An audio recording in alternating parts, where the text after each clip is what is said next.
In this micro, we're going to make a manipulative using a Google slide.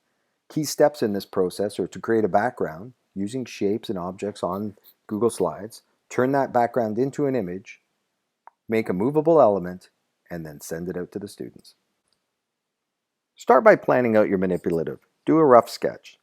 Get a basic sense of what will be where, the relative sizing, what the elements are that are moving, and what elements are static.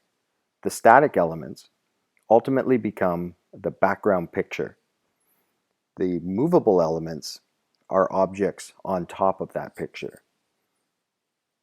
For this particular example, we need to have an area that lets us have the movable blocks, columns that they will go into, and ultimately a value that's determined by the learner. While the subject of a more in-depth video, for this example, the movable object was a series of cubes. Knowing the size of the movable object enables the ability to figure out the rest of the layout.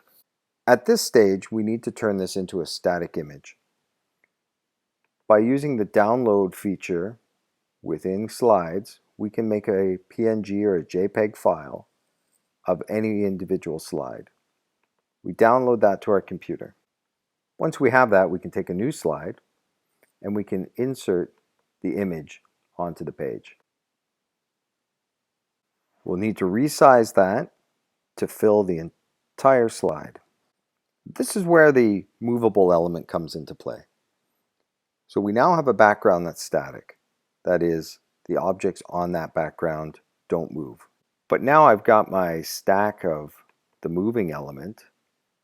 If I highlight the entire stack and copy that, I can now paste that onto the static background.